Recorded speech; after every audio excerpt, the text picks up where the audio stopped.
Merry Christmas! What's up, everybody? Coming to you live from Budapest, Hungary. It's Simon, Black American from Louisiana. And today is episode 99 of Simon and Akdi Movie Reviews. And we're recording this on December 24th, 30 minutes away from Christmas. We just got finished watching a great film. Akdi, tell us what it is. Well, we watched Holiday Hearts, the best drag queen, comedy, dramedy you can watch on Christmas. Yes. Well, I honestly, truly love this movie. I'm sorry. I'm in love with it. We're also hella lit right now, so that's why we're sort of all over the place. But this is a 2000 film directed by Robert Townsend, starring Ving Rhames, Alfre Woodard, Jesika Reynolds, and Mykelti Williamson. This is a cult classic in the Black community. This is like our secret, hidden, favorite Christmas film that we don't tell the white folks about. Thank you for sharing it with me. You made me cry. Yes, it's a good film. If you've seen this film, you know what it's about. But for the people that haven't, basically it's about this older drag queen who is widowed, and he is living basically alone in this house that he got from his former lover that he now rents out to other people. And he comes across this family, the single mother with her daughter, who are bouncing around from guy to guy. She's addicted to drugs. He takes her in, and then drama ensues. And the warmness fills your heart as the love between them builds up. So, yeah, we just finished watching it literally like maybe 30 minutes ago. Akdi, what did you think about it? I love this movie. It made me cry. And I just love these kind of movies because I'm a positive person, like, in my heart. And I do like to believe that humans are essentially good. Even though sometimes we don't see it, especially like today in this crazy world where there are wars happening, there are people being discriminated, Trump is elected, Erdogan is in Turkey. It's like so fucked up. But I still in my heart want to believe that humans are capable and want to do good things. And good can come from unexpected people. Yeah, exactly. So that's why I love this movie, because I think essentially the main like theme of this movie is like, if you do good, somehow you will find good, and whether you believe in God or not, something will lead you to good people, and something will save you. Yeah. People will love you back at the end. So I think that was like the main theme of this movie for me, and it's perfect for Christmas. And that's why I loved watching this movie at this day. Yeah. Now, I like this movie too. And by the way, this was my first time seeing the film like from beginning to end. Like, this movie is in the background of my life. I've seen parts of it, but not the entire thing from beginning to end. And for me, there's so many themes in this film. It's hard to even like count them, right? Yeah. And for me, what I want to build on for this film is like how this film talks about the Black family and how we try to reimagine what the Black family could be like. Because we were talking before we turned on the mic that, some people might look at this film as shallow, campy, a kid's film, a made-for-TV film, blah, blah, blah. But if you aren't familiar with, the culture or the themes, you miss the important message in this film that, the Black family has been torn apart, sometimes from the outside, sometimes from within. But we can reimagine what a beautiful, happy, thriving Black family could be like as long as we open up our minds. That's what I think. Yeah, and I think like especially for the time that it was made, it's very different, because even today we see the family as the man and the woman and the wife and the kids, right? And this movie sort of reimagines a different family with different gender stereotypes. Gender roles. With different gender roles. And that's why it's an interesting movie, I think. And I don't know if this is a kid's movie, because it does have a lot of drugs and some like very bad words in it, like the F-bomb. The F-bomb gets dropped like multiple times. If you take a sip every single time, you're drunk halfway through the film. Yeah, but I don't know, like it's not like a kids movie, but I think you can make your like teenagers watch this. Yeah. And learn something from it. Yeah, this is a good young teen, Yeah. you know, teens turning into adult film to watch. You know what I mean? So, yeah, let's walk through this story a bit. So basically the film opens up with this man playing in a packed black church. The choir is singing, people are dancing, and the guy is playing so hard on the piano that he even gets up and starts dancing, and the piano keeps on going. Like, did you notice that? Yeah, I said, like, the Jesus took the wheel.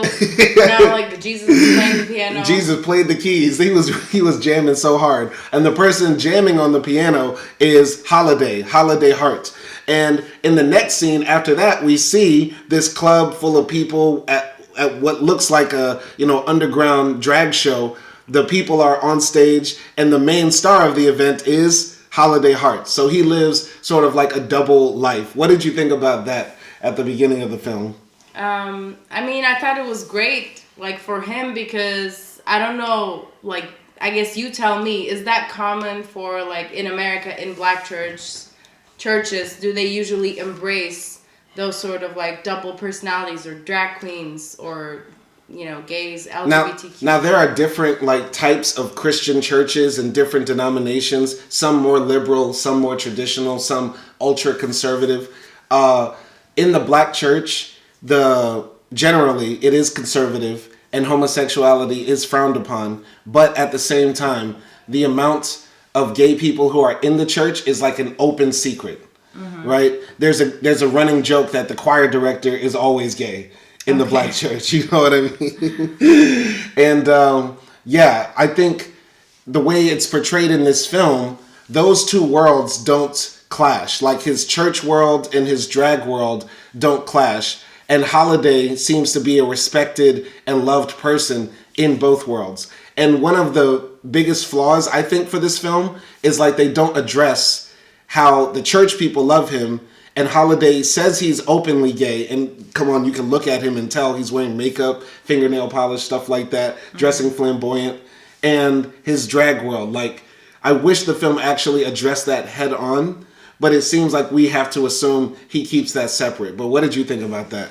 Yeah, I sort of, like, theorized in my head that there was, like, a somewhat of an understanding, you know, possibly since they live in the same town, people know that he works at the club, like the same people that goes to the church.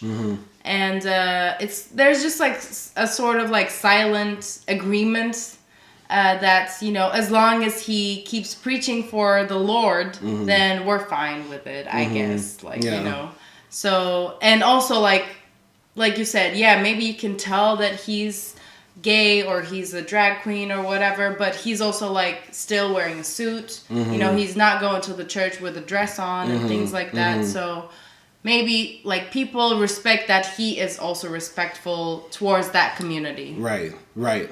That, you know, if there was a gay person out there, and we were looking at Letterboxd earlier for the reviews, if there is a gay person out there who has a problem with this film, I'm actually not mad at it, because I'm imagining, you know, from their perspective, Holiday might come across as somewhat like a COON, you know what I mean? Like a kind of a sellout, or somebody who tries to, you know, mask his homosexuality with the cover of good Christianity and traditional masculine forms. You get what I'm saying? I don't think it's necessarily a cover for him. Like, I truly believe that he really loves Jesus and loves the Lord, because he like, a lot of gay people do, by the way. Yeah, like, he just, in the movie, we see him praying in his own, like, private, you know, place. So it's not like, I don't think it's a mask for him.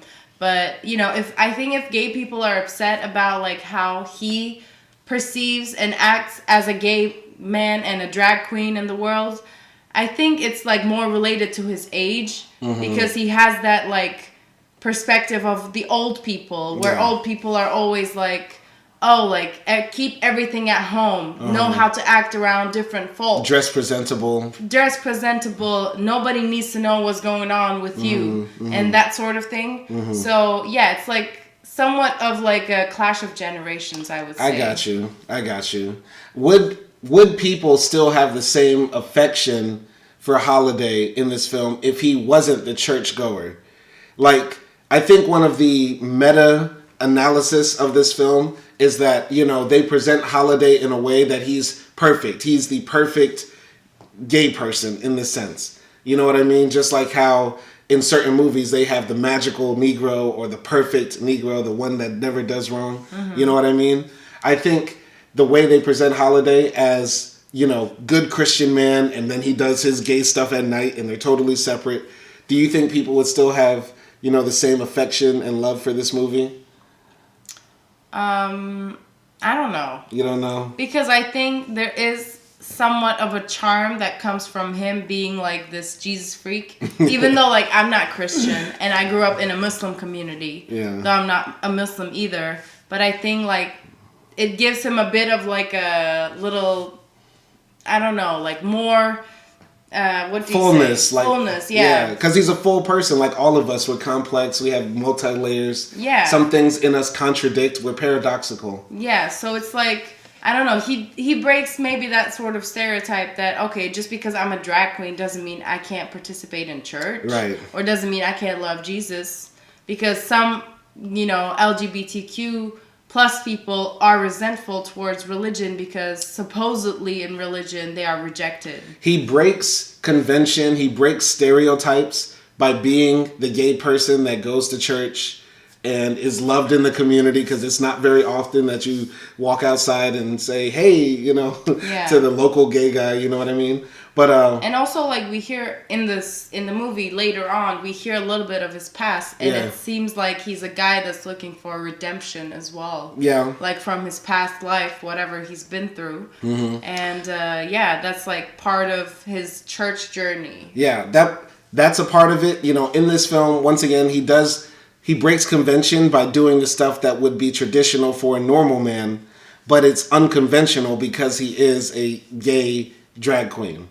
You know, so it's a complex thing if you really think about it. You know, about Holiday's character and what it says about presentation and existing in certain spaces. Yeah, I mean, I think no matter what, I think even if like if you are LGBTQ plus, and I'm not, so like tell me if you think otherwise. I'm always open to like criticism.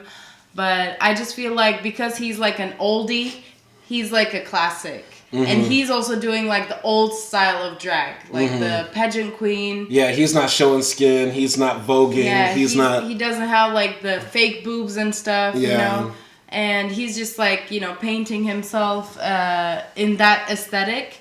So, I don't know. I feel there would still be respect. Yeah. For like the character that he plays. Well, we'll talk more about Holiday and his complexity as we're thinking in 2024 woke minds. Like we have 2024 really, really woke minds looking at this film. So, but yeah, moving on in the story from the opening two scenes where we see Holiday at church and him at the drag show. He drives home late at night after doing the drag show, and we see that he has this duplex that he lives at, and he drives this red car that's a drop top convertible. And he lays back his head on the seat and he thinks about his past. He's reminiscing when he first came to that house, and he was brought there by his boyfriend. His boyfriend's name, I forgot. Do you remember? No. Doesn't really matter. Anyway, his boyfriend surprises him with this house, and they're able to live there and tell the community that, hey, you know, I live in one side of the house and he lives in another. And, you know, Holiday is shocked. He's so happy. And one of the funniest scenes in the film is that his boyfriend, like, picks him up. You better pick me up. Yes, Holiday says, you better pick me up. And this other man picks up Ving Rhames. Now, that man is a star. Whoever he is. Imagine how strong you got to be. Look at Holiday right now. We're watching this movie on TV right now. Wow. His name was Fisher, by the way. Fisher, played yes. by Benz and Swan. Okay, all right. Shout out to Fisher. Anyway, Fisher was strong as hell. He picked up Ving Rhames and walked him up the stairs. But then the next scene, we see that Fisher unfortunately died. We don't exactly know how. I think maybe it was a heart attack or something like that. I thought he was in the army. That's what I got. It looks like he was in the army, but in the film, Fisher looks too old to still be in the army. And at the time in America, I don't think he was going to Vietnam or anything. Because anyway, Fisher dies, and Holiday is at the funeral crying over his dead boyfriend, and people in the audience are very disturbed by this, other man crying about this man in church. And, they show a lot of disrespect to him. What did you think about those two scenes? I think that was like sort of where we see Holiday in the church as like with full drag on. And I guess maybe that's like why he did that, because like that's how his lover loved him, and he was able to be whoever he wanted in front of his lover. So he sort of wanted to sing the song that he used to sing in the club to him, and he's like, crying and singing. And but it went to show like, okay, maybe church folk is good to him, but not good to him when he's in full drag. Yeah, they don't fully accept him. This is where I have to say that the film sort of had a fault, in the sense that Robert Townsend is a comedian at heart, and a lot of his other films were comedies. Like Robert Townsend directed like Eddie Murphy's Raw, like a classic stand-up. And he also made other films like Hollywood Shuffle, classic comedy as well. So the way they shot that part with Ving Rhames in full mascara and makeup and eyelashes, everything, singing, "Baby love, don't leave me now." And he's like, that's funny. That's funny. That does not make me homophobic for laughing at that. I don't think so. That was just straight up funny. And Robert Townsend, you a fool. You know that was comedy. But yeah, the film was at that part, setting it up to let us know that, Holiday actually has, a background that allows him to live a certain lifestyle where he's able to, afford a certain lifestyle that other gay people don't have. Which I think, when you think about this film, it sort of like makes it a different situation for Holiday than like 99% of other drag people and people that are gay. Most don't own multiple properties. Most don't own duplexes, and they're able to live in luxury because of the discrimination against gay people. But, Holiday is still able to exist in this community, and I think he's able to do it because he's shielded with some wealth that Fisher gave to him. I don't know. What did you think about that? Yeah, so about Holiday and his wealth, he is like wealthier than your average drag queen, especially I guess at that time, because most of the drag queens did like prostitution. And also like even his friend, he is kind of wealthy as well, like as we will see later on. But yeah, I think that might be like how we felt in The Holdovers. Like it's hard to sympathize with a rich white dude, and although like Holiday is not a white dude, he is still rich, and he's not going through the same stuff. I don't think he's rich. He's middle class, but his general security in life shields him, I guess, from other negative aspects of being a black gay man in America. He's like upper middle class because he has 2 houses. Yeah, and he doesn't have to work. Like, we never see him go to work or clock in. He just has to be the landlord every now and then. So, I mean, he works as a drag queen, but that probably doesn't get him that much money. Yeah, he probably does that for the same amount that the church pays him. You know what I mean? Yeah. Just pennies. Yeah, but that's definitely like maybe something that might make him unrelatable, because at that time a lot of like LGBTQ plus people were dealing with AIDS, with crack, with like being just poor, not being able to find jobs. Mm-hmm. Because of discrimination and stuff like that, working in the sex industry. Yeah. So, yeah, that part might be unrelatable. And, yeah.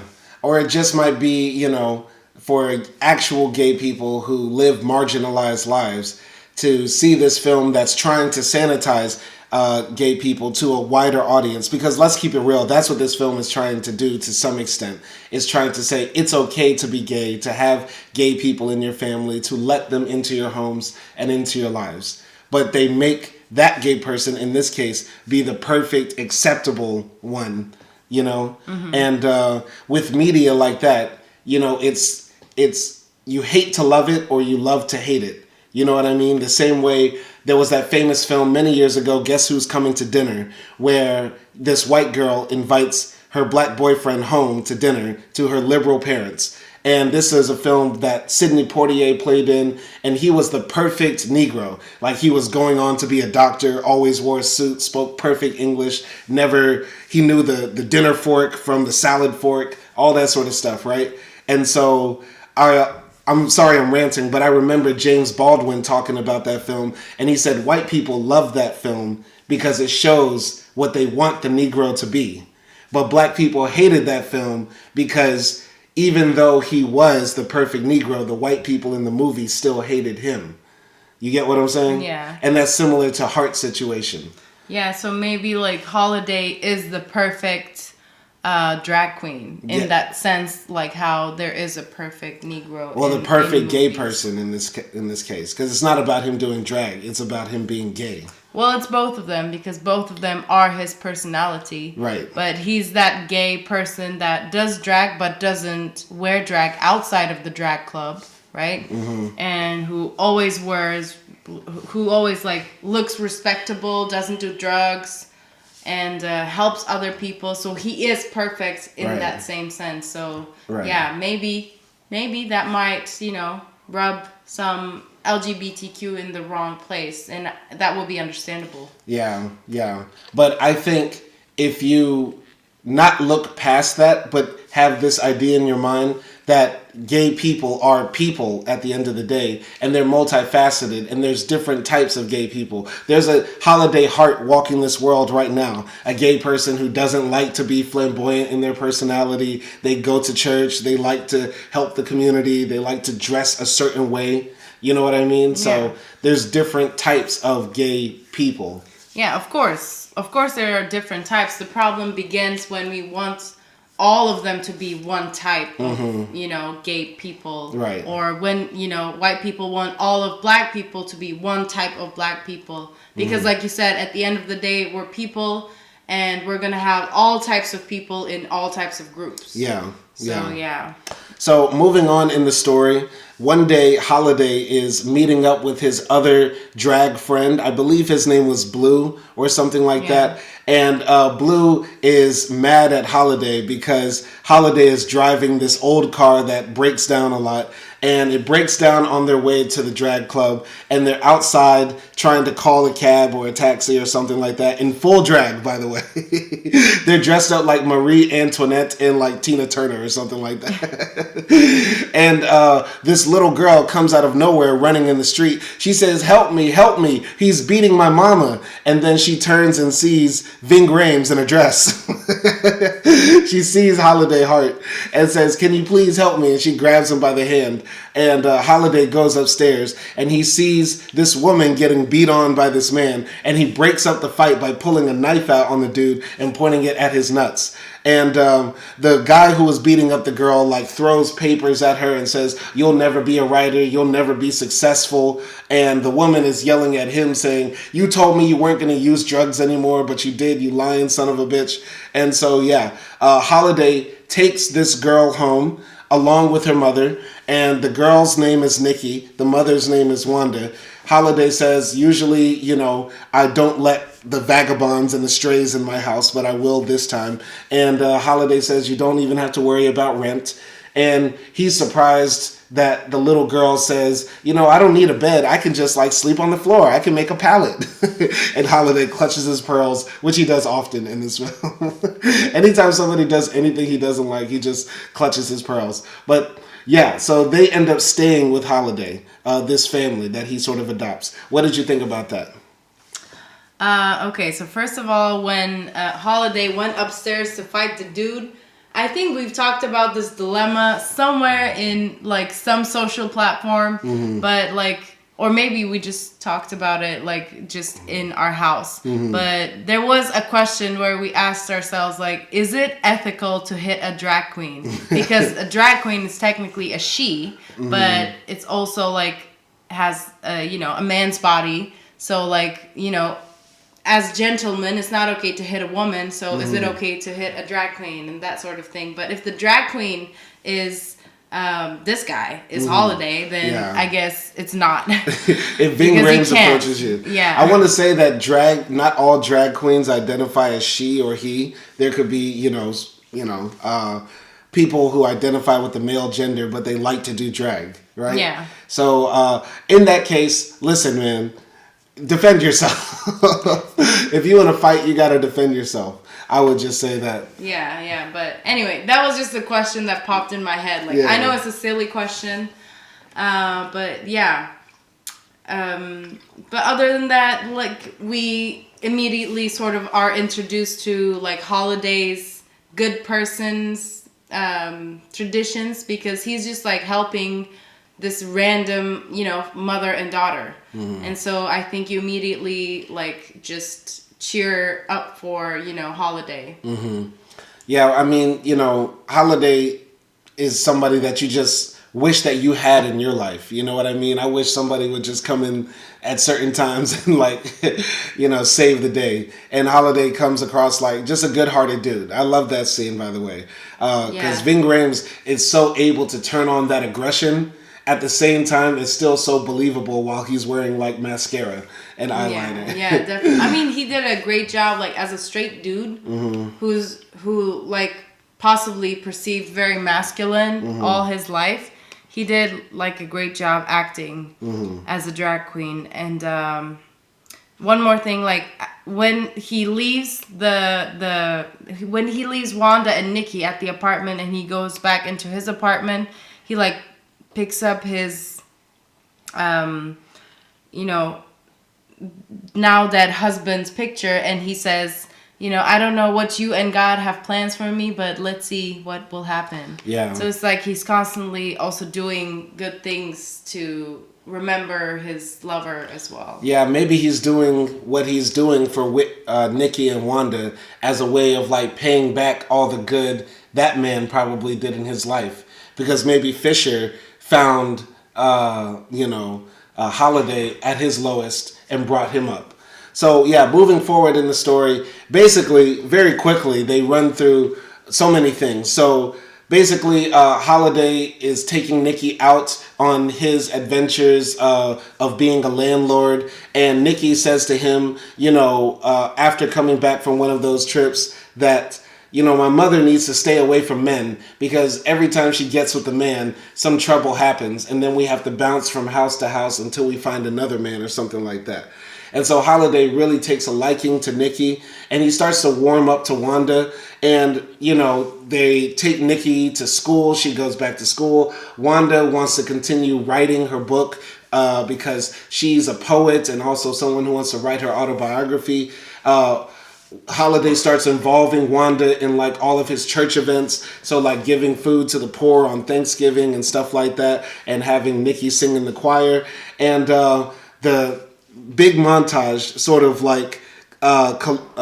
concludes with, Holiday and Wanda surprising Nikki with her room painted all with the story about the warrior women, which is the book that Wanda's writing about. And Nikki says very cutely to her mom, "You're the best mom ever. I love you so much." And we can see that Holiday and Wanda and Nikki are becoming this family unit. What did you think of those scenes?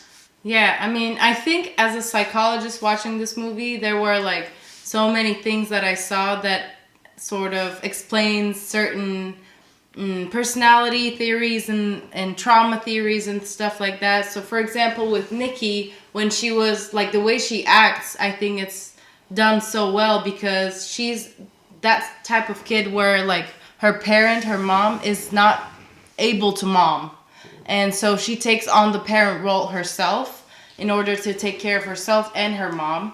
So she's that type of kid where, she's very mature for her age. She's very protective of her mom. And in their relationship, Nikki is almost like a parent to Wanda. And that's one of the things I saw. And also with Wanda, she doesn't trust a Holiday at the beginning, and she's a total bitch to him. And, she says, when they first come back and she's worried about Nikki, she says, I don't do F-bomb there and things like that. So she's being very rude to this man that opened his house to them. But I get it because I feel like she has that type of worldview where if something good happens to her, she's very paranoid about it. Mm-hmm. And she's thinking, okay, what does this person want in return for this favor? Mm-hmm. But Holiday gives them unconditional love, basically. Mm-hmm. He doesn't ask anything in return. He's constantly like trying to make Nikki a better woman, a better future woman, and also constantly trying to keep Wanda in check because she is an ex-addict. Yeah. And here, like in this montage, is very happy because we also see Wanda trying to be like a good mom, trying to do a lot of like good things. But at the same time, there are those moments, I think, where we see Wanda like trying to write, but she's like smoking and she's being stressed. Yeah. Yeah, I was rooting for Wanda at the beginning of the film. But later on, she gets stressed out while she's writing and she like starts doing crack again. And when she starts slipping down, I would say one of the faults of this film is just Alfre Woodard, how she acts as a crackhead, which at certain points can be seen as a bit overdone. If there's any criticism of this film, I think it's the overdone acting by Alfre Woodard as Wanda, as the crackhead. What did you think about that? I mean, when she like, in that scene where she finds like this, already smoked crack in her purse and she like takes the last puff from it, like there I was very angry at her because I was like, bro, like you have a house that's been given to you for free. There's a man that takes care of your kid and loves your kid and I don't know, cooks your food, at dinner time, and you're stressed about your writing and then that's why you're doing crack. Like, what is your problem? You were getting beat down by your man a week ago and now you're living your best life, sort of. Yeah. So I was mad at her, but that's not how addiction works. It takes you over.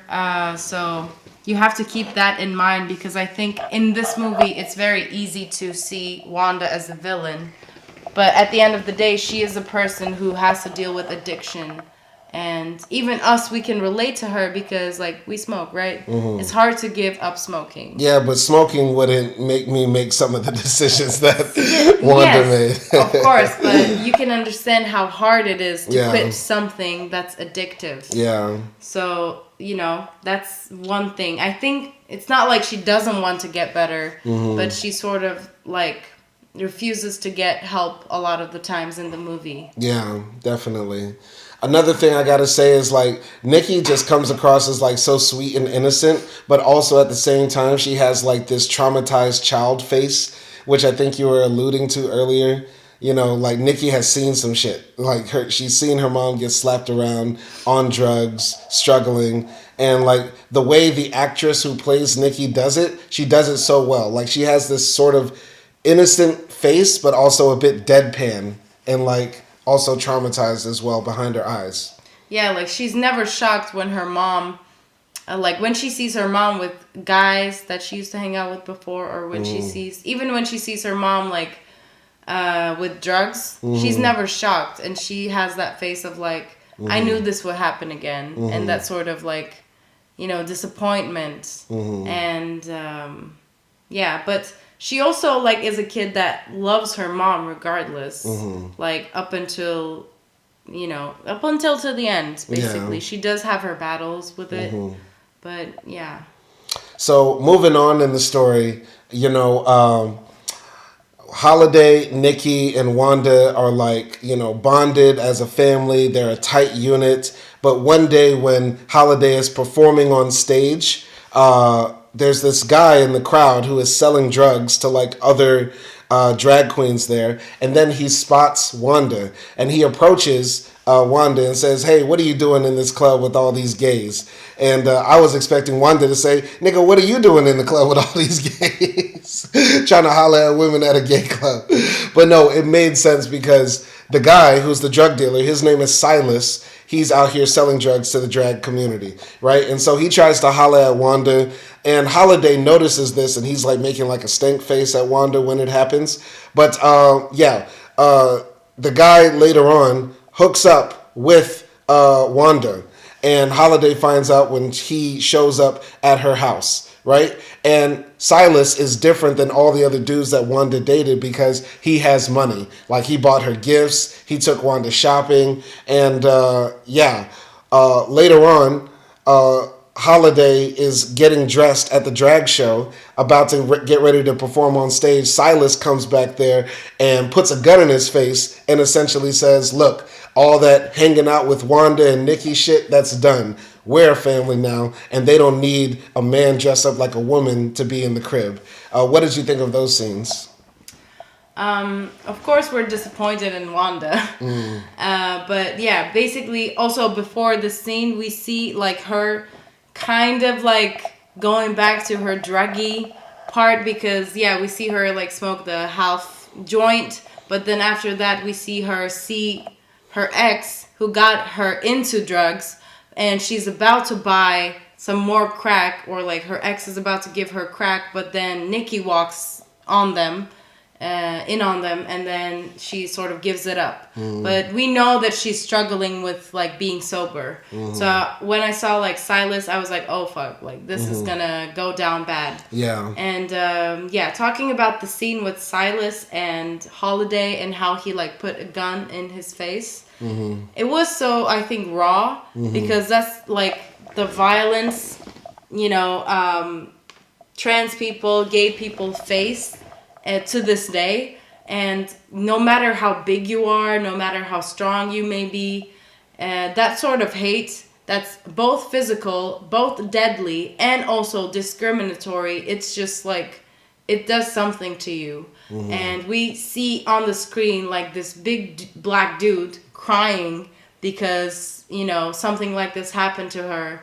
It's, I just want to applaud the actor. I forget his name because it's so hard to say for me. Yeah, so Mykelti Williamson plays Silas in this film. He also played Bubba Gump in Forrest Gump, right? And man, he's an all-star, great actor. And that scene when he put the gun in Holiday's face, there was a lot of dynamics happening at that time in that scene because, he's stating, listen, you might be a big motherfucker, Holiday, but you're not a man like I am because you dress up like a woman, right? And he's here to say, like, yeah, you might have done a good job hanging out with Wanda and Nikki, but they need a real masculine man in the house, not some man dressing up like one of them.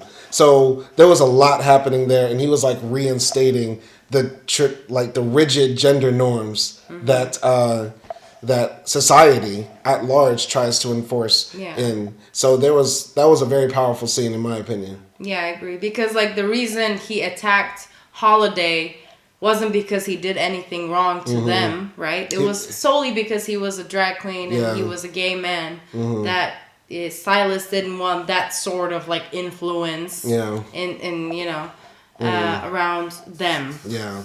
So moving forward in the film, Nikki is really upset that she can't see Holiday. One day Holiday comes home and finds Nikki in the hallway waiting for him, and he brings her into his house, and he's like trying to comfort her and console her, but then Wanda comes and says, Nikki, get back into your house. And so, Wanda and Holiday have a heart-to-heart, no pun intended. They start talking, and Holiday says essentially to Wanda, like, you treated me like trash, you threw me out, and Wanda's like, my life has been hard, and Holiday says, like, you're not the only one whose life is hard. The whole world, everybody is suffering, and you might be upset about what you went through on drugs, but imagine being a 16-year-old boy passed around in a man's jail, a place you should never be, but it's a place you ended up in because you killed the man who was beating on your mama, and then your mama kicks out that 16-year-old boy and says, lock him up. You get what I'm saying? So, yeah, Holiday breaks down. That's one of the most emotional scenes right there, when Holiday basically tells his story and about how he suffered a lot in his life. And he sort of sets Wanda straight. What did you think about those scenes? Yeah, I mean, when you hear Holiday's story, you're like, wow, like, this man is strong. This person is just like strong because he has so much love to give still after everything that he went through. You know, so I think that's like a good thing, and it's really like astonishing to see the acting also even in the scene, because it's just so raw. And Ving Rhames does a great job, I think. And this is like the first time we know his story other than like his ex-lover who died. And they did it so well, by the way, because he did it in third person. He didn't say, this happened to me. He said, imagine a boy, and this happened to him. So it sort of goes into his psychology. He sort of like separated himself from that trauma that happened to him, as maybe a coping mechanism, as a way maybe not to feel like a victim to some degree. Yeah. He said that happened to somebody else, but I am now somebody new, maybe. Yeah. I don't know. What did you think? Yeah, I mean, that's like a coping mechanism when we deal with especially this type of intense trauma. And this is not the first time like Wanda wanted to know his story. And, you know, there was a time earlier in the movie where Wanda asks him, like, when are we going to hear your story? And he said, when you write your book, bitch. Yeah, like, have you finished your book so that you want to now write another one? Mm-hmm. You know, so he's not very eager to tell the story because possibly it's, like, suppressed in him and he might have, like, detached himself from it. Yeah. But yeah. Wanda, again, like, you know, I want to understand Wanda, but it's, at the same time, how do you turn your back into your fairy godmother? Well, what she says to Holiday is like, we have a real family now, and I want a real man in the house, essentially, is what she's saying, right? So Wanda sort of abandons Holiday because, number one, let's keep it real, she's getting dick down, right? She's getting some good peen from Silas, all right? And also, he's rich, okay?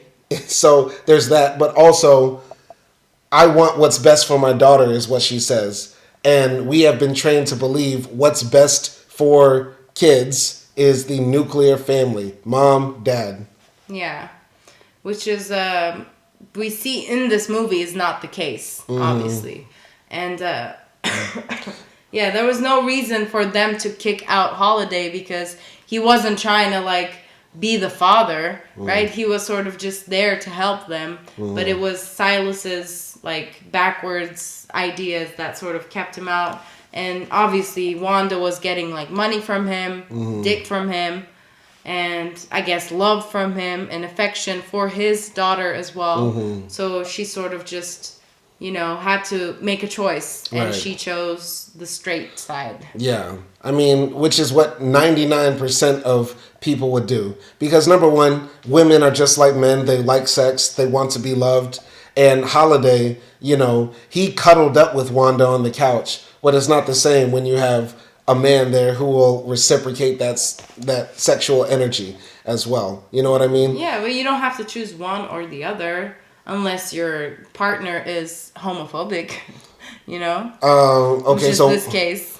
Okay, but so I don't know. It's still the whole dynamic that Holiday and Nikki and Wanda had was very family-ish type bond that wouldn't have room for a Silas, right? Like there was that scene where they showed the pictures of Holiday, Nikki, and Wanda, and then Silas, Nikki, and Wanda, and it's like a different dynamic, right? It's like a picture you would take with your guy best friends and your girlfriends, and then me and your girlfriends. You know what I mean? I think the way they treated him, like Holiday afterwards, was just really rough. Yeah, you can have boundaries, but like you don't need to kick anyone out of your life, and that's what they did. Because honestly, when it comes to kids, you can never have too much people around. You're always gonna need people who needs to take care of your kid. Like you got aunties, you got grandparents, I don't know, you got cousins, you got babysitters, like, you know. So it's like when it comes to a family, I think, you know, it's never, oh, like this is too much to share now. Right, but the difference is people generally don't like gay people around kids. Let's keep it frank. Especially that's what I'm saying. Yeah, especially trans people. And that's the part about Holiday. You know, it's hard for people to look past his gayness and his lifestyle and say, because if he was just Uncle Holiday, Yeah, that's what It I'm would be saying. different. That's the problem. But it wasn't hard to accept his gayness when he was giving you a free apartment. Right. You know? Right. We sort of skipped over this too in the film, but Holiday, one of the back stories in this film is that Holiday is about to escape to France. He's like planning to run away to Paris. And so he's like, gay in Paris. yeah, like he's learning French from like recording tapes and like, you know, he's going to a travel agent who like winks at him and like understands that Holiday is traveling because he wants to be free of the social conventions in the United States. So what did you think about that whole side story or the tension that Holiday was going to leave America and run away to France? Yeah, I mean, I think it was maybe like a commitment that he made with his, passed away husband. Fisher. Fisher. And she wanted to sort of like honor that wish maybe. And I get it because it's like, it's France, it's Europe, so everything is like more free. And possibly there is more of that culture there that is able to, happen without that much hate and discrimination that happens in America, especially as a black man also. So, I understood him. I actually wanted him to go. I thought it would be interesting, like, if this film did take a turn where he went to Paris, but then, like, missed Nikki so much. Like, I think that... I actually like that side story, because it puts our country in a comparison between another country, right? Like, America's supposed to be the most free place, the most liberal place in the world, but we have Americans that say, damn, I might be able to have a better life in another country. Like, that's embarrassing, and we should be ashamed about that, that we're running out good people. Because generally, most gay people, most trans people are good people. But, there are a lot of times when gay people feel like in our country, they're not safe, and they're safer in Europe or Canada or something. Yeah. I mean, plus everything is better when you're an expat, when you're a tourist. As an American, yeah. Yeah. Or as anyone, you know, if you go to another country, you feel like freer. Yeah, and for Black Americans, like, our relationship to France is that, a lot of the times, the first time a black man got his dick sucked by a white woman was when we went in World War II and just freed the French, and then later. I'm joking, but no. In all seriousness, James Baldwin went to Paris and lived there for many years. Josephine Baker went to Paris and lived there for many years. Many other black people after World War II, they said, "Hey, all right, boys, it's time to go home." A lot of the black guys said, "You know what? I think I'll stay here. It's a bit better." You know what I mean? So Paris has been very welcoming to African Americans, and so I thought that was a very subtle touch Robert Townsend was putting in to our history. So yeah, and also, like, if you look at the queer history, French people are like one of the more open people about their sexuality. I guess, like, especially when it comes to bisexuality and stuff, like, it is more accepted and open compared to other countries or cultures, maybe. So, yeah. I mean, it's easy to understand why he wants to go. But moving forward in the film, essentially, there's a big fight that happens one day when Holiday comes home. He sees that Wanda and Silas are fighting, and it's because that Wanda has been using drugs again. And Silas is pissed about that because he told her, "Yeah, I sell drugs, but I don't use it, and I don't lay up with anybody who does use it." And so Silas and Wanda really fall out, and Holiday is just still on the outskirts. And Nikki is sort of like very depressed now because she's seeing the same cycle that happens all the time with her mother. Silas comes to Holiday one day and says, like, "Hey, this girl Wanda, she started snorting up my drugs, so now I gotta go handle some business with my suppliers. Can you watch Wanda and Nikki?" And Holiday is like, "Nah, you wanted to kick me out. That's your business now." And he's like, "Come on now, man, don't be like that." And he keeps giving Holiday money for, like, the rent. And I think that's part of the reason why Holiday tolerated Silas, because he was a good tenant. He pays cash on time, folded neatly, blue hundreds, new hundreds. Anyway, what did you think of those scenes? Yeah, but Holiday at the same time, he did really care for Nikki, at least. Like, he knew Wanda was fucked up, you know, she was a druggie, and that it would take only her will to get clean, and that possibly he couldn't do anything about it. Yeah. Plus, he's scarred by his own mother. But I think he truly cared for Nikki, and, you know, Nikki had that poetry contest, and at that time, they were not really talking to Holiday, and Holiday went and saw the show, basically, and when he tried to, like, congratulate Nikki and Wanda and stuff like that, they were very, like, cold to him. And I felt so bad for Holiday because, like, oh, it's like there's a person here who truly wants to love you without wanting anything in return. Yeah. And, you're just simply rejecting him. And there was also, like, those scenes where Nikki was crying as her, I guess, like, mom and Silas was fighting, and I guess she wanted some sort of support from Holiday, but Holiday didn't give it because he was rejected once. I'm about to go there, and tell me if I'm reaching, but I think this movie might be a metaphor on our relationship with God, in the sense that Holiday is God. God is genderless, God is neither man nor woman, and God is all forgiving and loving, and he is also fair, right? And you can always talk to God and he will always reply, right? So, like, this might be a reach. Somebody's going to get mad at me, like, how dare you say this big black man dressed up like a woman is God? Shut the fuck up, motherfucker. I'm taking it there. Because I feel like in this film, Holiday always forgives Wanda. He always has love for Nikki. He is neither fully man nor fully woman. He's somewhere in between. And he's always there to talk to. And I don't know. What do you think about that? I think that might be true. Because if you think about it, he also sort of turned Nikki to a Christian as well. Like, later on, when she said she couldn't pray. And he was so understanding. And then Nikki just not out of nowhere, but Nikki then became, like, a Christian and stuff. But I can see, like, you know, Holiday being the God, but I don't know if that's what the director and the writer was thinking specifically, but that's a take. Yeah. So, anyway, one day, Holiday is, you know, at his house at night, sleeping in his, like, pink satin pajamas, and there's a loud banging at the door. It's Wanda. She's like, please, Holiday, help me. And he's like, no, girl, I ain't gonna help you. Not really. But then he opens the door ready to help her, but Wanda's gone. And, you know, the next day, Holiday is, like, packing up his bags. He's ready to travel to Paris. And Nikki is looking out the window.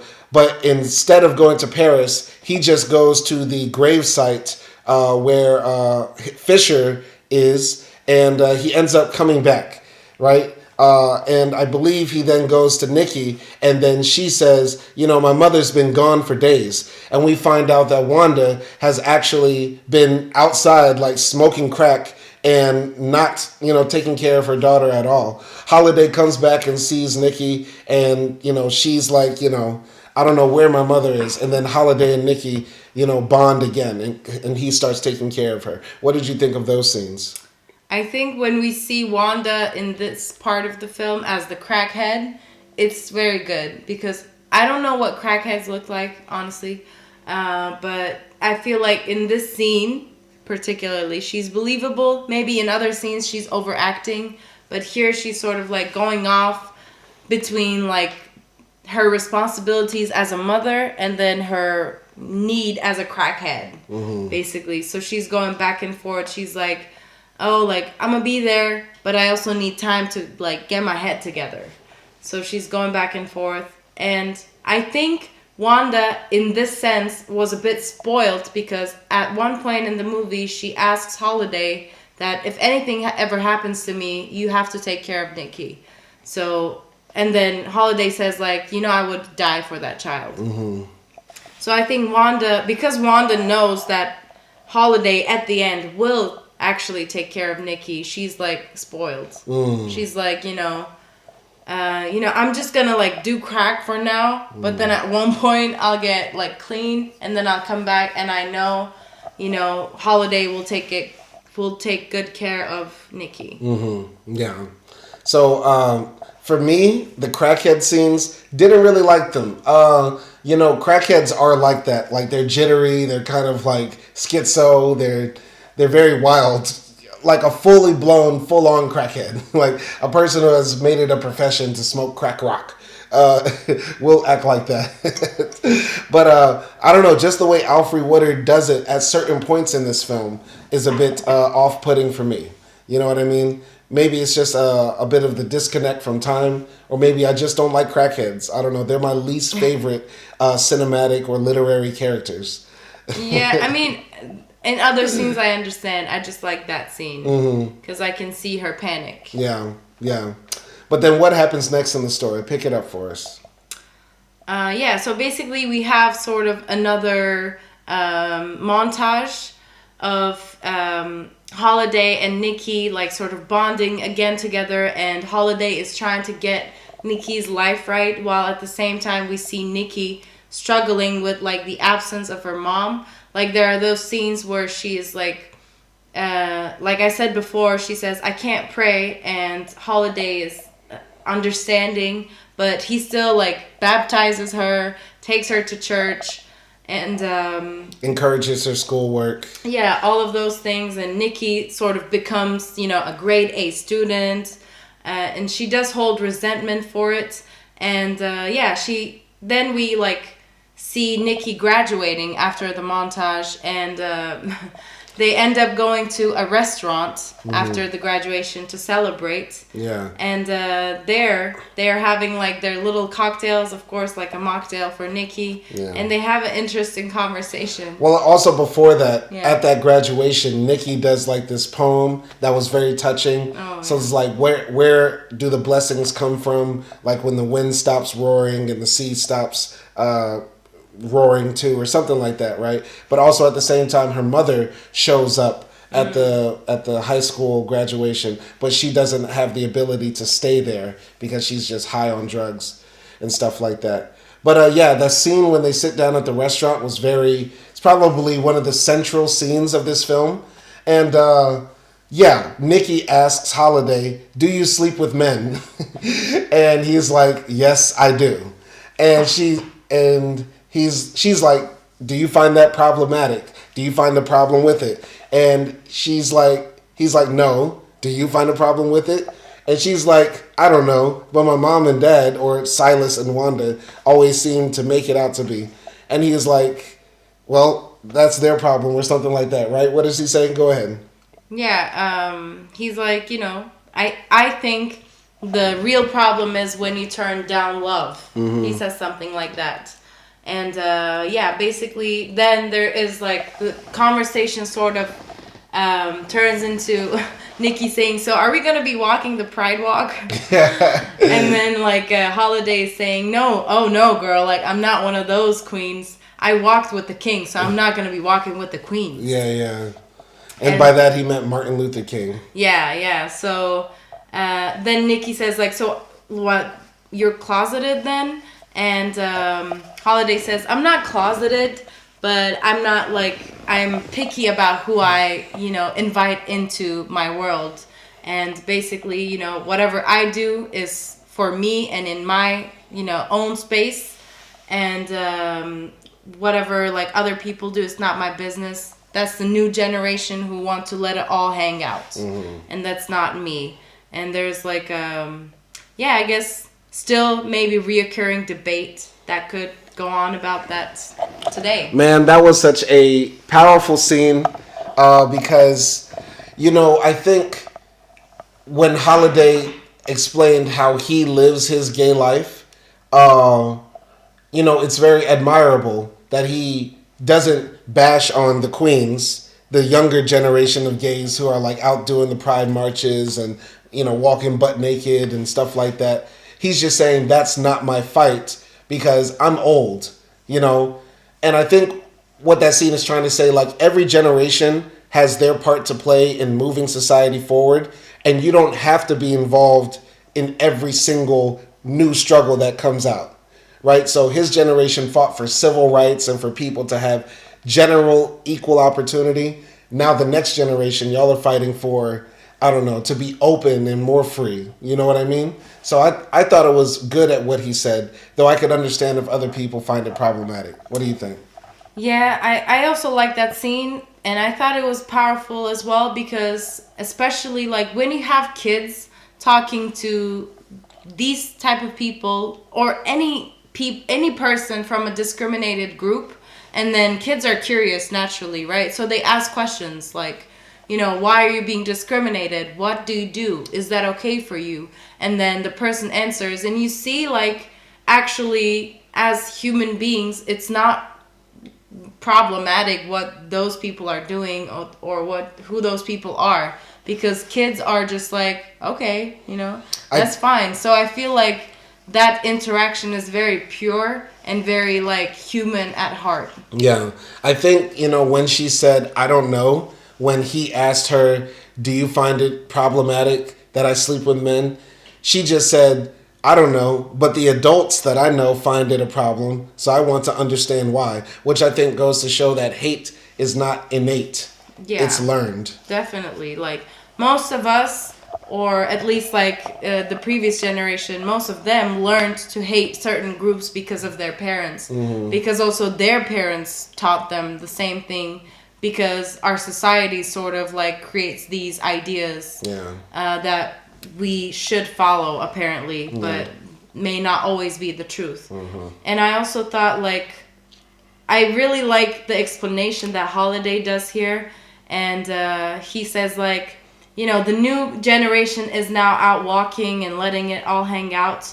But the solution is probably not being closeted and not going like all out, but it's somewhere in between. And I thought there was a very good point in that, because if people are not discriminated and bashed constantly because of who they are and who they choose to love, what their skin color is, etc., they won't need to have marches, because then why would you have to rebel against anything if, you know, you're not being treated like shit. So I think if people were given the respect they deserve as humans, nobody would need to, you know, do those extravagant things. But I think when it comes to respect, I think a little bit of Holiday, and I might be projecting, is a bit of respectability politics. Because like he's sitting in this fine dining restaurant and he's suited and booted like a regular heterosexual, heteronormative, cisgendered man to most degrees, just really dressed up. You know what I mean? So I think it's possible to assume Holiday wants respect by thinking he has to be respectable.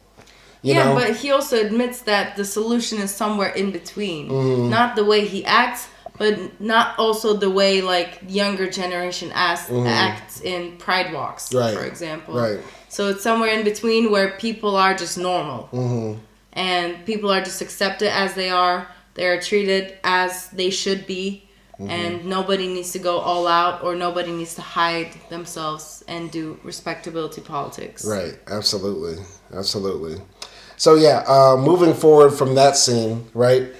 Silas comes back one day and he brings a bunch of gifts for Nikki. And one day while Nikki and Silas are like playing video games and Holiday is like trying to practice the piano for his oh no, I skipped a scene. I skipped a major important scene.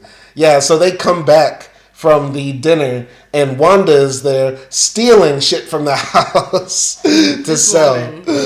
Wanda's stealing shit. Nikki gives her a hug and Holiday is like, okay, hey Wanda, what are you doing? Do you need help? Let me take you to the hospital. But Wanda's like, no. And she actually steals the necklace that Silas gave to Nikki so that she can sell it for more drugs and stuff like that. What'd you think of that scene?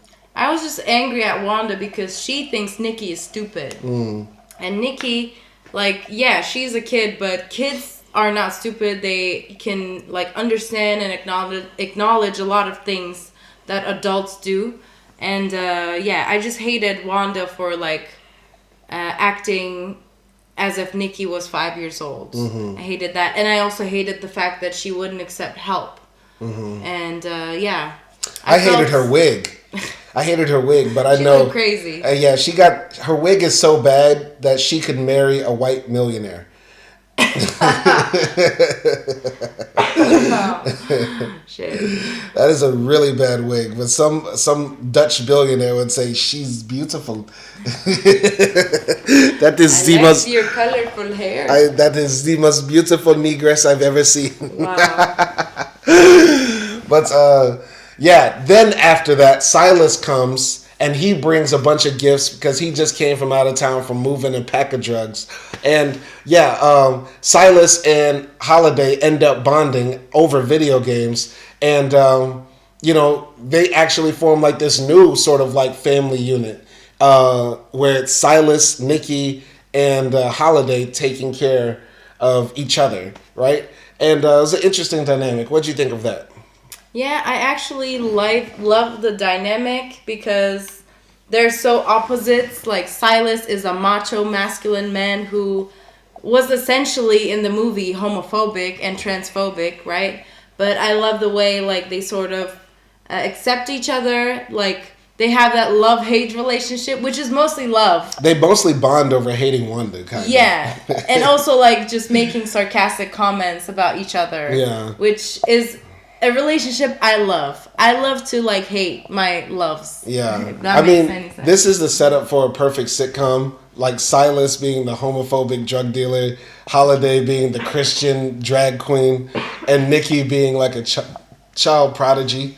Like, someone in Letterboxd said Silas is closeted as fuck.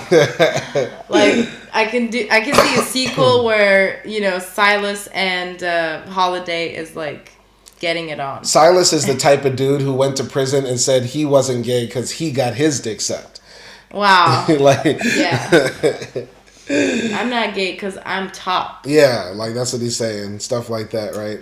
Yeah, but I think in the beginning, as the audience, we don't like Silas because he's like breaking up the first family.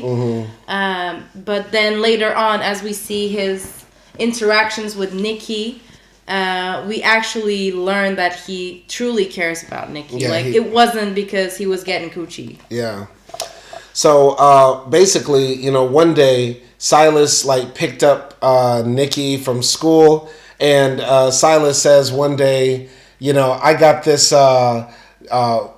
package I got to pick up, or I got some business I need to do. I'm going to drop you off at home. But Nikki says, no, I just want to ride in the car. And Silas drives a limo, by the way, which is just, I don't know if that's like a great cover for a drug dealer or the number one way to get busted as a drug dealer. Like, the stereotype, like black man drives a Mercedes Benz and gets pulled over like 30 times a day. But limo is different because usually the driver is a chauffeur. That's true. So that's what I'm thinking. I don't know if that's genius. Like the cops pull him over. He says, I'm just working, boss. And the cops just say, okay. Or how often do you see a limo getting like a police check? Exactly. There was this drug organization called BMF, Black Mafia Family. And the way they traffic their drugs across the country is through limos. So maybe it is a genius. Maybe it is a genius move. I don't know. I just feel like it's so audacious. It's so like in your face. I couldn't imagine like. But also like the neighborhoods that he delivers to are like full of crack houses. Yeah, like so it's like in that neighborhood the only fancy car is his. Yeah, and it's a limo. It is so a limo. It's like a big ass car. Like if an undercover cop sees it, like it's so obvious. It's so obvious. I don't know, but it's so brilliant at the same time. It's just so weird.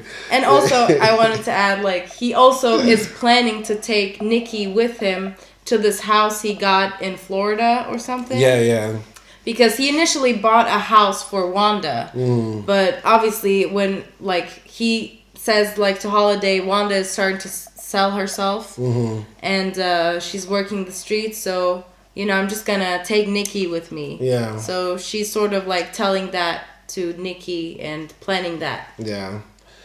So, one day, Silas goes on this drug run mission and Nikki is in the back of the limo and he tells her to like chill and wait. But then Nikki gets out of the car and starts wandering the streets and she's running through all the back alleys and the drug dens. And by the way, in this city, I don't know what city this movie takes place in. I have never seen this many prostitutes. I think in Chicago. In Chicago, bro. I don't know. There's just every street corner is just like girls just running all over the city. Yeah, it's in Chicago. This movie takes place in Chicago, but I don't think Chicago has that many like just hookers just outside. You have to be in the right neighborhood. I guess so. It's so strange. But yeah, Nikki is like wandering the streets and then she finally finds her mama in this crack house and she says, "Mama, come home." But then this drug dealer comes behind and says, "Hey, Wanda, is this your daughter? She's really hot. I'll give you this crack if you let me smash that." And then Wanda looks at the crack, looks at her daughter, and says, "Come on, Nikki, he just want to kiss you." What did you think of that scene? I hated Wanda. I hated Wanda because, like, how could you? First of all, your daughter, like, busted you in, or, I don't know, like, caught you trying to suck a white man's dick in a crack house. You're not ashamed. And then you, like, sacrifice your daughter to be raped, basically, by this other man just to have crack. Like, that was insane. Insane. Yeah. Like, at this point, I was like, I don't care how much this woman says he loves her daughter. I don't believe her. Yeah. I was thinking about this, though, because earlier in the film, Nikki got her first period, which was kind of funny, right? Because she gets her first period, she comes to Holiday, and he says, "How?"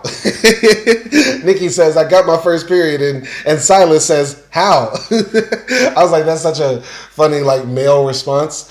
But I was thinking at the time, like, couldn't she just say, "I'm on my period," when the guy was about to rape her? Because wasn't that like a day before? Simon, what difference would that make? I don't know. If you're gonna rape somebody, I think you might have a different reaction if you know she's on her period. No, bro. That's like no. That would not have made any difference. That's true. And plus, she's like a 12-year-old virgin. She's gonna bleed anyway. So it's like, yeah, you're in it. Yeah. Dog, this got really dark. Very dark. This got very dark. I'm sorry. Can you continue with the story? Yeah, so, basically Nikki, like, runs away when the guy tries to rape her. She kicked him in the nuts. Yeah, she kicks him in the nuts and she runs away and she goes to the police. And at the same time, like, Silas and Holiday are, like, arguing over the phone because Silas, like, lost Nikki and Holiday is getting mad at him.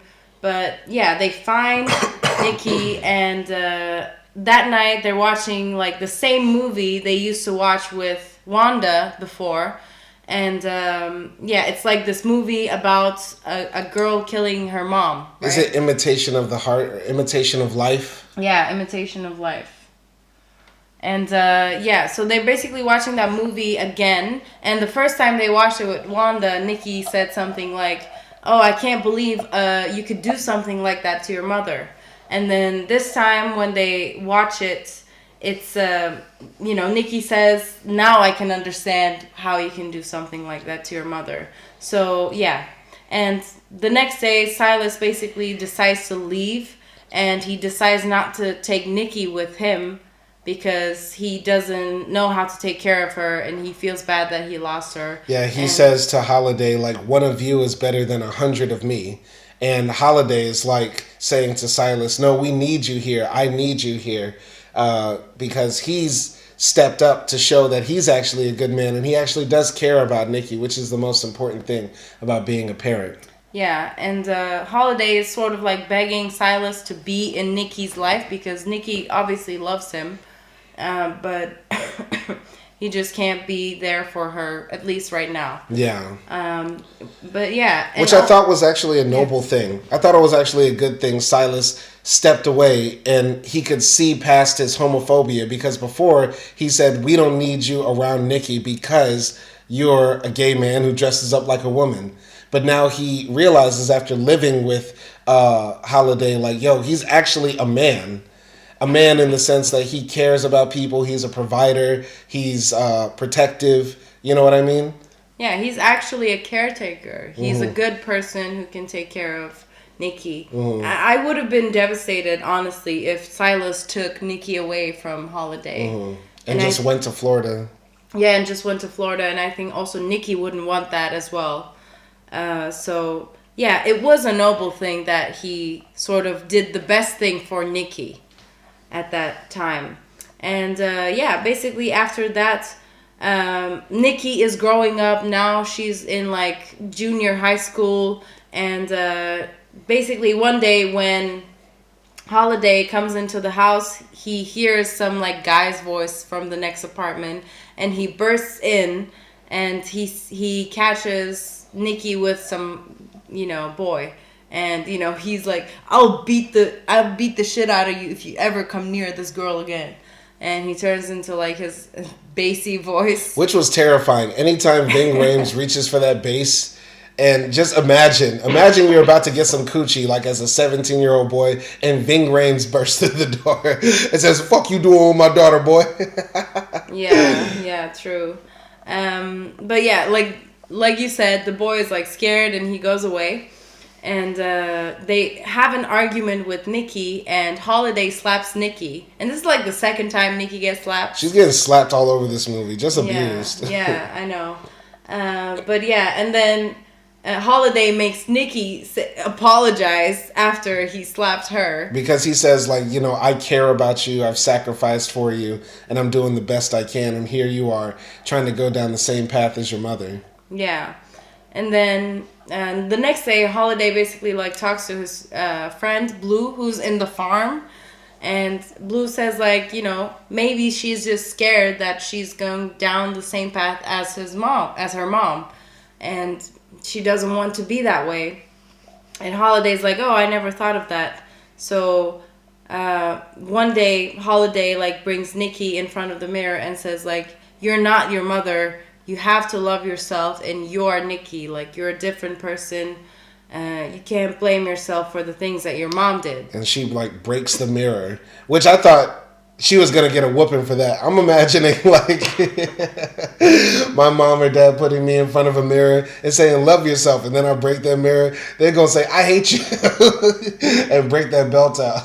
Yeah, but like Holiday understands it, He's holding her, and he's saying like, I know you've been holding it in for a while. Yeah.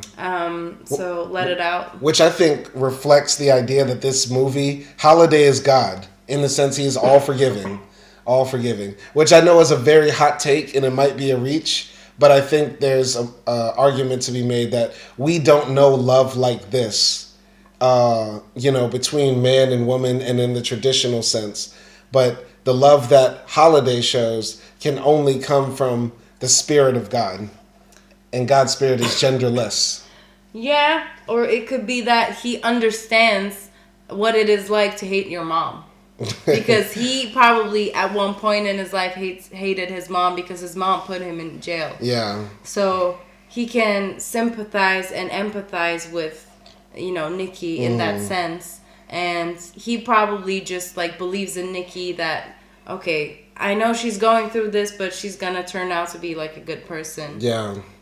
So what makes this movie a Christmas movie is that as the movie's getting closer to the end, the season is getting closer to Christmas. And Holiday like buys a new house and says like, you and I, Nikki, we need to start over and get out of that old house. And he's like buying gifts for her to prepare for Christmas. And Nikki told the story that a long time ago, his mother stole a bike that was given to her as a gift at a shelter they were staying at. And so he bought her the same type of red bicycle. And one day when Holiday is like at the club or something, the bicycle gets delivered there, and he finds Wanda looking at the bike. And Wanda is, broken and disheveled after all her months of heavy crack use. And she finally breaks and says, I want help, Holiday. Can you take me in? Can you put me in a program? And Holiday says, yes, I'll do it. Anything for you, right? And so Holiday says, let's leave, Wanda. Let me just go get my stuff. Wanda walks out the back of the club with the bike, but she sees the other drug dealers that she knew before. They try to steal the bike from her, and Holiday comes out there and tries to fight the guy. who was the drug dealer also who tried to rape Nikki earlier. Holiday is like beating their ass because, of course, it's Ving Rhames. And Wanda is also helping too. And Holiday beats the guy up so bad that he's like all bloodied. And, Holiday and Wanda are about to turn around, put the bike in the car and drive away. But the guy is upset that he got beat up by, Holiday. He drives his car into what looks like Holiday and Wanda. What did you think about those scenes? Obviously, like, when Wanda comes back, I felt sad for her because now, finally, at this stage, she wants some sort of, like, redemption, and she's trying to get better once again, I think I was still, like, skeptical of her motives and things like that, but, it's, like, also what Holiday prayed for, and he's such a believer. So it's like when he says, I've been praying for this, I felt like it was finally the moment, like it came true. And she looks horrible. But once again, we see Holiday just showing up and accepting and forgiving, whoever, and despite of whatever they did. I wasn't expecting, like, honestly, anyone dying like this. Which is a wild way to die. I wasn't expecting a fight at the end. No, I was expecting the fight, but I didn't expect to get killed by a car. Like a man purposely running his car into a man and a woman. Yeah, and honestly, like, it was a bit comedic, like how Wanda jumped into, like, the back of the guy. And it was, like, somewhat funny because when Holiday was trying to get away, he was like, come on, Wanda, let's go. Wanda was, like, laughing, like, ha sucker.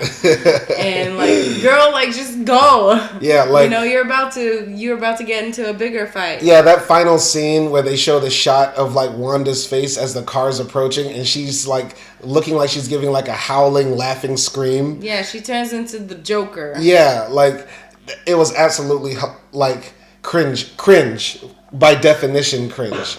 That's one of the faults of this film, I would say. It's just the overacting of crackhead Wanda. Yeah, but I actually like the suspension because I wasn't sure if it was Holiday or Wanda who died or if it was both. And they sort of made it seem like, right after that scene, they made it seem like it was Holiday. And I was secretly wishing it was Wanda that died. Because... we need Holiday. Yeah. We have to save him. But I thought for a second that he sacrificed himself so that Nikki could be with Wanda. Yeah, if Holiday did die, which he didn't, we find out, that it's actually Wanda who died. But if Holiday did die, I think that would bolster my claim that this movie is a metaphor about God, because that would make Holiday Jesus. Right? Like he sacrificed for people that he loved and was willing to give up his life. Like, I would have the perfect argument to say this is a Christian sort of imagery, theological film. Well, would you look at that? God is a black drag queen. Yeah, I mean, pretty much. But basically the film ends with Silas and Holiday and Nikki putting flowers on the grave of Wanda. And Holiday says kind of funny to Nikki. He says, all right, come on now, girl. You've been here for a few hours, like, messing with the flowers. We're about to go to Paris, bitch. Which I thought was kind of funny because, like, the girl's mother just died. And you're telling her, like, bitch, we about to go to France. You better hurry up. You know what I mean? Yeah, but at the same time, like, Wanda has been kind of like she's dead for a while for Nikki, I think. I don't know. She might have given up hope on her mom ever returning. Yeah. Yeah. Also, I did not expect, Silas and Holiday to be the last two adults standing. And I definitely think Robert Townsend was trying to make an anti-homophobic film. And having the really homophobic guy, Silas, buddy with Holiday at the end, is trying to punctuate the purpose of this film, which is to say that let's look past our toxic masculinity. Let's look past all the stereotypes we have about gay people. Let's look past the homophobia that we have within us and just accept people for who they are, especially if they're good people like Holiday. Yeah, I mean, you know, Nikki has like the most unconventional parents ever. She has two dads who are not partners, and one of them is a drag queen who's taking her to Paris, and the other one is like a crack dealer who's also like, who looks like a guy from The Matrix, you know? So she has like the greatest party starter story ever. Yeah. So do you know who my parents are? Let me tell you about them. But yeah, the ending is like, you know, happy ending, I guess, in a way. Yeah. Like, even though Wanda died, you know, none of the characters look that sad. Yeah. But yeah, I like the ending, and I like the fact that they had this unconventional family at the end that just sort of happened through love. You know, none of them actually are blood bonded with each other, but they sort of like, they're each other's chosen family. Yeah.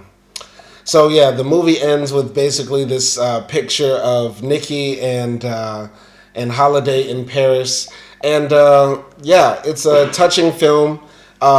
It has slight Christmas vibes because the denouement, the climax of the film, takes place around Christmas time. So plus the guy's name is Holiday, so it feels like a very dramatic, very black Christmas movie. You know, black people, we can't just ever have something be 100% happy. You know, it's got to be tainted with some sadness because that's life.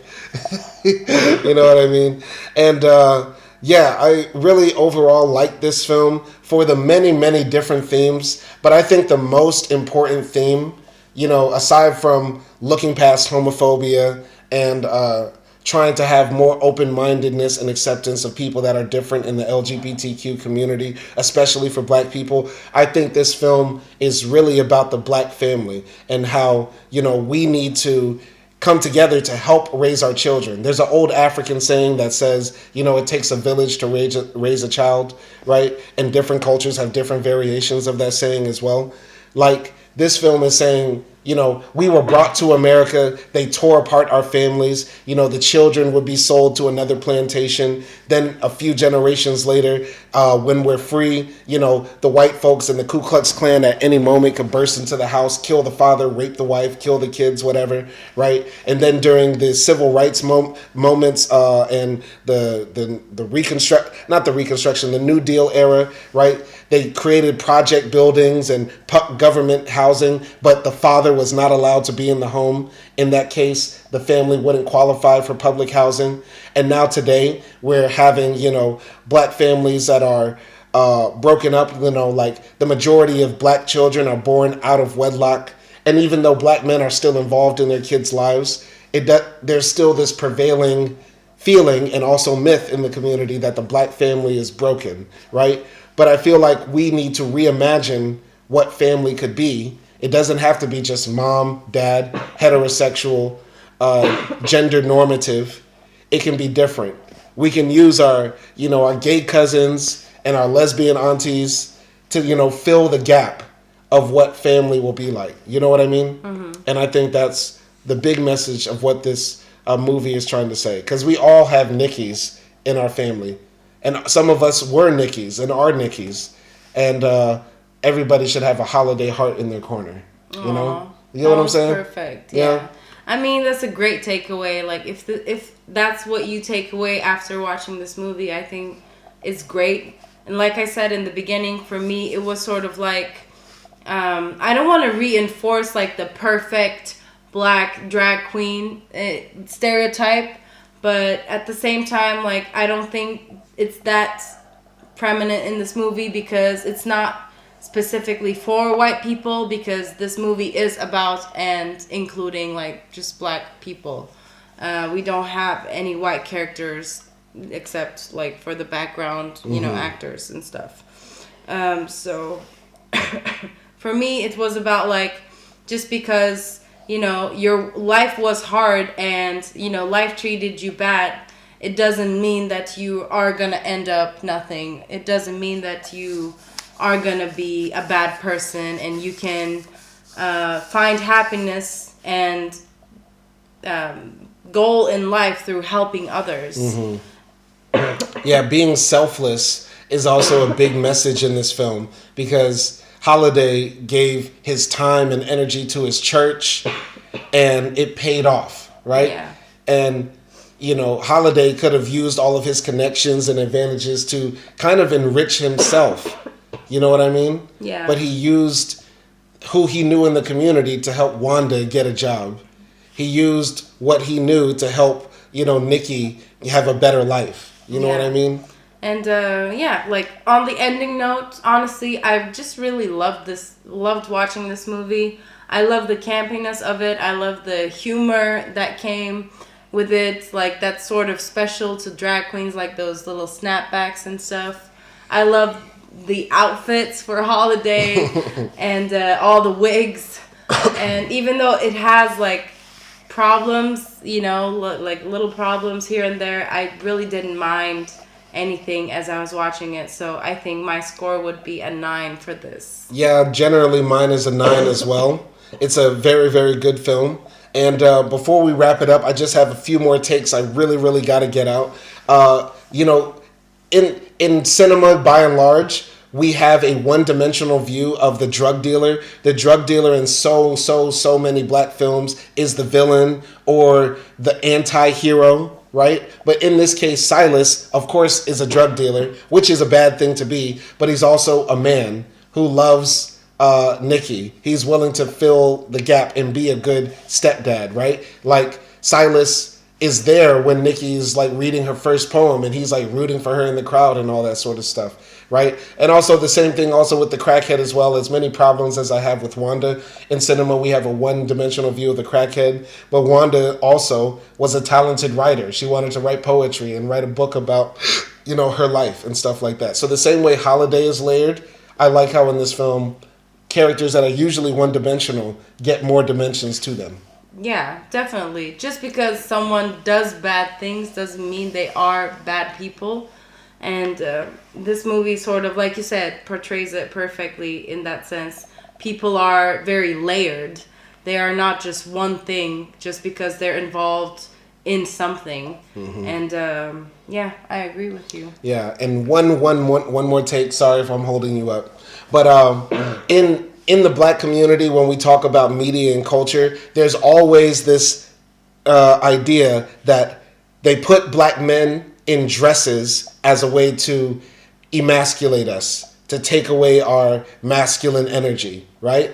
And you know what? I'm not going to argue 100% against that, because America, since we came there, has been literally emasculating us, lynching us, cutting off our penises, letting us not be full men by having access to all the possible love opportunities we've had or we could have, right?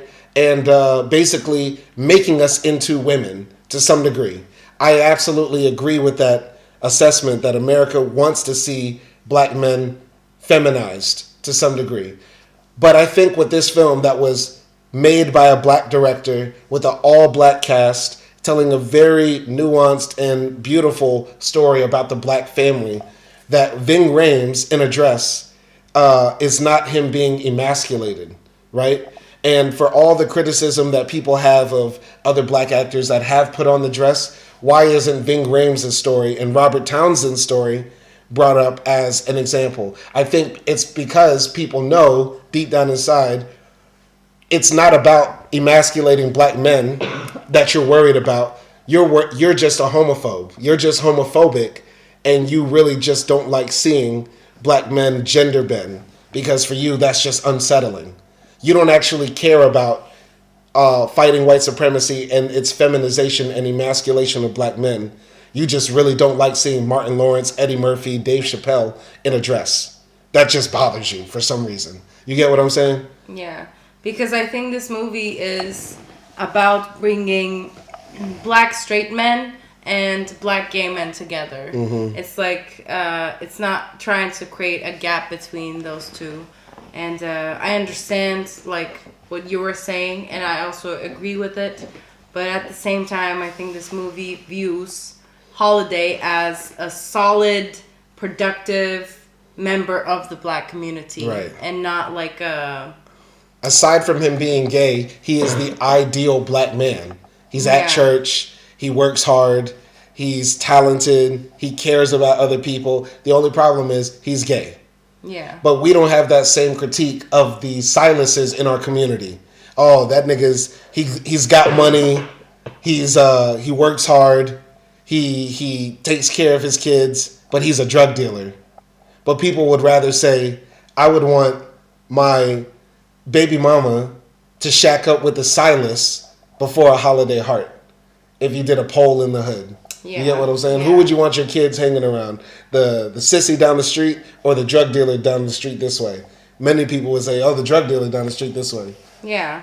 I mean, I agree with you that there is like homophobia at the end of the day if you're not using this as an example of, a portrayal of trans people and black trans people in black community. Right. And I think this is an example of that, not a way of emasculating black men. Right, but because black trans people are also part of the black community. They are also part of the black community, and they're masculine as fuck. Big Frida from Louisiana will fuck you up and shoot you in the ass and then do a bounce song twerking.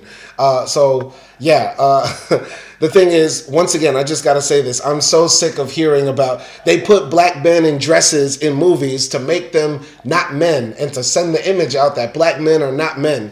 They didn't have to make movies to make the world not see us as men because we're living in a system of white supremacy where we're not fully men to begin with, right? Yeah. They didn't have to put black men in dresses on TV for them to lynch us and cut our penises off and sell them in jars. You know what I'm saying? Yeah, and also, just because one thing was used as bad in the past doesn't mean it cannot be used differently. It's not, I don't think it's just, 100% this or 100% that. Mm-hmm. I think it could be used in different ways if you look at who's directing, who's playing, what is the story, what is the context. Right. So it's I think you should just... criticize everything within the context. And in the context of Holiday Heart, it makes sense. Yeah. And it's not, emasculating or it's not a propaganda against black masculinity. And Robert Townsend is one of those directors who cares deeply about, I think, in my opinion, how we are portrayed on screen. We saw the movie Hollywood Shuffle, where he makes fun of all the stereotypes that they put on black men as drug dealers, gangsters, ignorant, whatever, right? Mm-hmm. So when he makes this film, he's trying to, once again, challenge the stereotypes we have about black men who are gay in the community, but also challenge us, the audience, to not also judge black men in dresses. Because there's nobody more masculine than fucking Ving Rhames. Yeah. You get what I'm saying? And so if Ving Rhames can put on a dress to tell this story, why are we so caught up and upset when any other comedian does it or anybody does it to tell a story, right? It's not always to emasculate us. Sometimes it can be, but we need to get off of that. We need to stop being so sensitive about that, I would say. Yeah, I mean, you have to, take everything according to their context. Mm-hmm. And you have to, understand the other parts of it so that you don't just judge everything like it's, emasculating or it's related to that topic. Yeah. Which, most things are, so I understand the defense mechanism that comes with it. So, mm-hmm. Yeah. Yeah. So, my final score for this is a 9. Great Christmas movie. Black cult classic. Black people, let's still keep this movie secret. Okay, I showed it to one person. Okay, but I promise we're gonna still keep this in the vault. And I also promise I won't show it to any of my white friends. Okay. I'm keeping the secret, and I'm telling my kid that this is Santa. Yeah, Holiday Heart is Santa. Yeah, and I love this movie. It's a 9 for me as well. Yeah. All right. Shout out Ving Rhames. Shout out Robert Townsend, and Merry Christmas on 3. 1, 2, 3. Merry Christmas. And if you have a film you want us to review, put it in the comments. This is Simon and Akdi Movie Reviews, episode 99. You be easy out there. Peace.